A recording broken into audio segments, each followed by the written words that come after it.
Hey, it's Chris, Liege of Games. Let's do this. Marvel X-Men United. What do you need to know about it? I'm going to rank the expansions in order of my least favorite to my most favorite in terms of how they play, what they offer, as well as the dynamics and the different game modes. So, without further ado, let's go.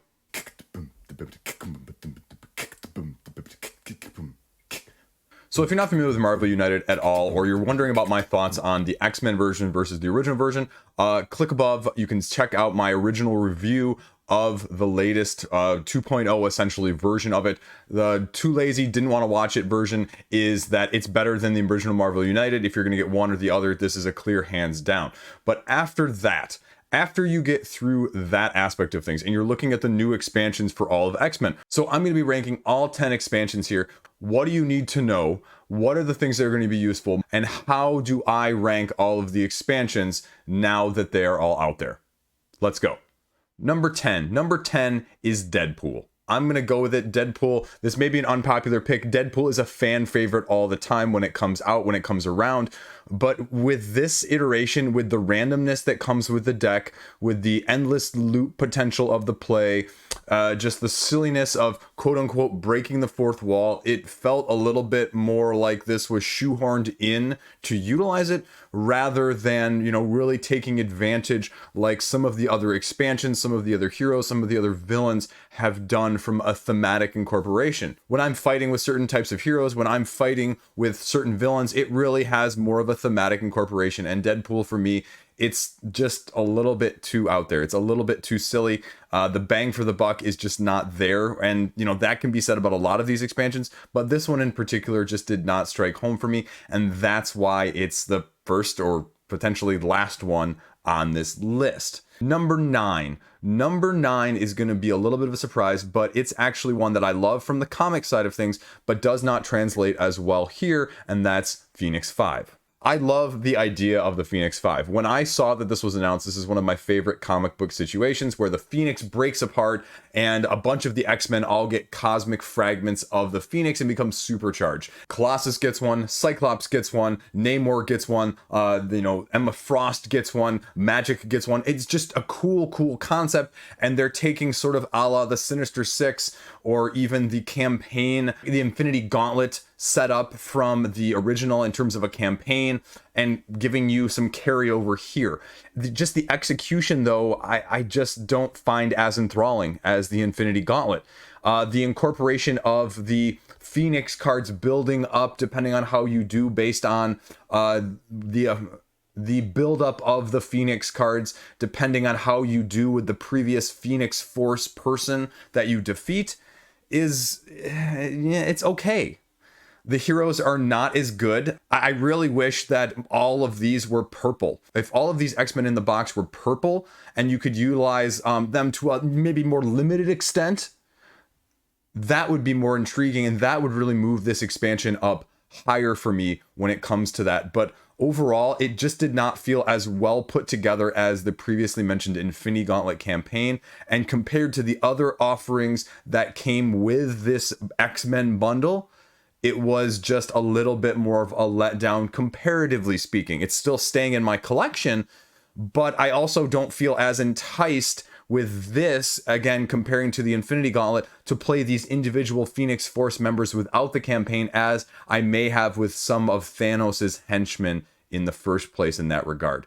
Just, slight differences there, slight nuances, and that's why it's ranked where it's ranked. Number 8 is also going to surprise you probably because I expected this to be higher. I expected this to be, just with the amount going into the models themselves, just more robust.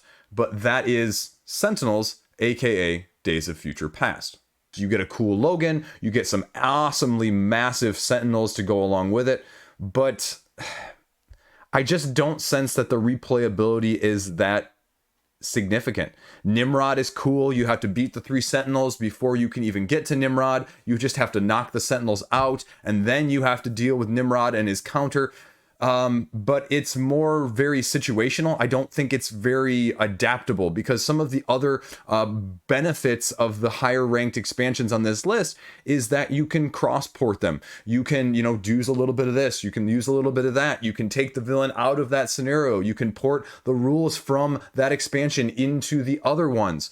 And this just seems to lack that cross compatibility that would make it easier to hit the table and easier to incorporate.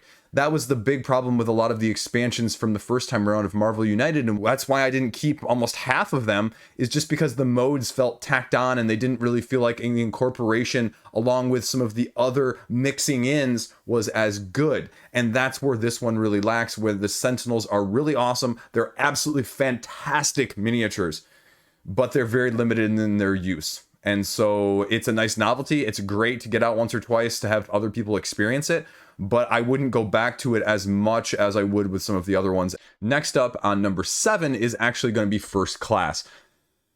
Another Kickstarter, purely exclusive one, but I kind of wish they had gone in a different direction with this. It's cool because you get the introduction of the Danger Room, which is a special attachment that gives you special upgrades and special training that you can utilize to make your characters stronger, which is really cool. The other element that's really cool is having to fight Quicksilver and Scarlet Witch at the same time, and how they interact, how they combined, and how they just make it that much more difficult in a very unique way. So I give it a lot of credit for that, but at the same time, how many Logans, how many Jean Greys, how many Cyclopses do I need in this game? And so I wish they would have gone a different direction from that aspect. And just the fact that they didn't, and it has that similarity between that, the base game, the Phoenix 5, just too much overlap in terms of the core characters. And I know that's probably selling it more than anything else, but I can't help but feel like it sort of is, it just also, the mechanics that go along with these characters, they say less experienced, more raw version of them. And it's true, but they're just not quite as fun for me overall. I like the more developed. I like the more nuanced. I like the increased difficulty that goes with managing some of these powers. Not that they're super complex, but with some of the other ones. And so, even though the Quicksilver and Scarlet Witch is a great, great villain, it doesn't do enough to elevate it high enough on this list. Next up at number 6, we're going to have the Gold expansion. The Gold expansion is at number 6 because this was going to be a very divisive mechanic when you've got a cooperative game that you are all of a sudden making competitive. And that's because it's adding a team versus team dynamic, which is a bit hit or miss. But I'm ranking Gold lower. Blue is higher up on the list, obviously, then, because I just don't think the characters are as unique. I mean, Iceman is cool. Archangel is really cool. Bishop is, the thought behind those are really cool characters. But ultimately, they also there's too much overlap with Blue as well at the same time. The characters are very similar with slight twists. The locations are very similar between the two with slight twists.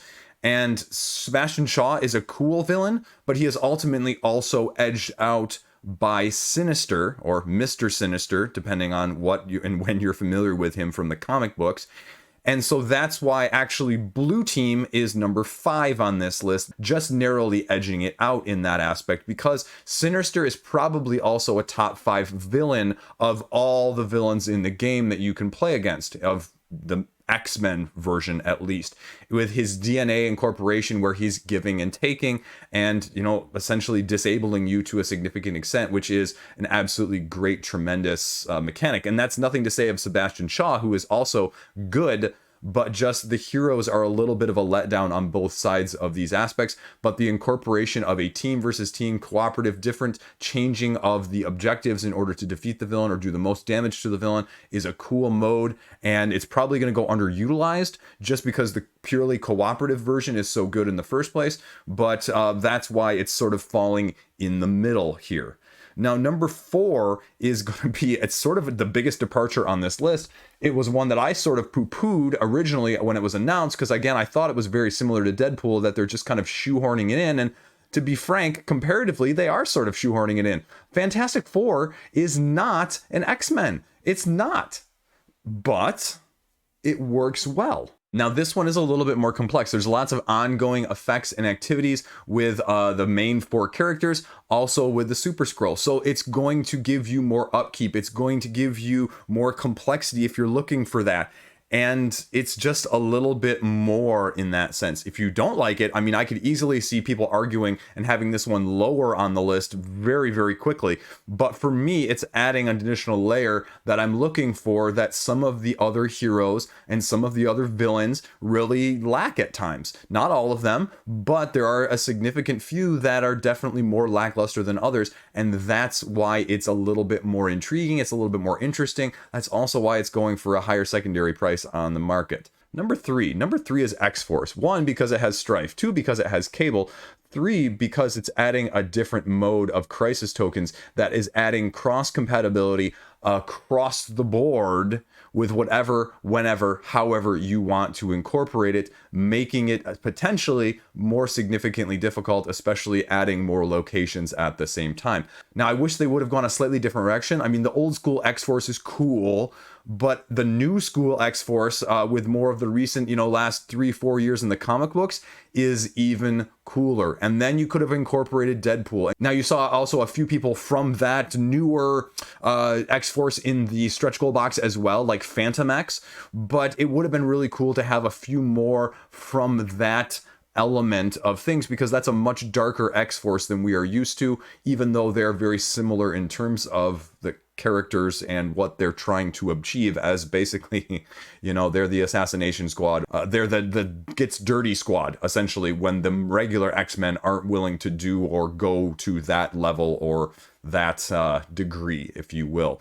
But the ability to have cross compatibility with this mode that just works well without overcomplicating or overthinking things, in addition to what Cable can do on top of it in terms of the heroes, and Strife is just an awesome villain. So that's why it's number 3. Number 2, I had a feeling that this was going to be the case when it was announced. It was just like the Infinity Gauntlet when that was announced as the main expansion for the first game, and that is the Apocalypse expansion. The Apocalypse, the 4 Horsemen, it's cool. It's a cool mechanic. It's probably the hardest of all of them, especially when you do the campaign and then you fight Apocalypse. Apocalypse is freaking tough. I would say he's probably the toughest villain of them all in any expansion, any game box of the first or the second ones.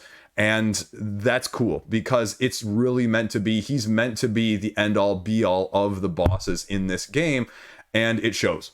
And they've given a lot of attention to it. They've given a lot of attention to how the horsemen work. And if you can knock them out, then they become back weakened at the end. And just their threat cards and how they interact with you and how their deck works. You really have to be careful. And you really have to be, working well together in that sense.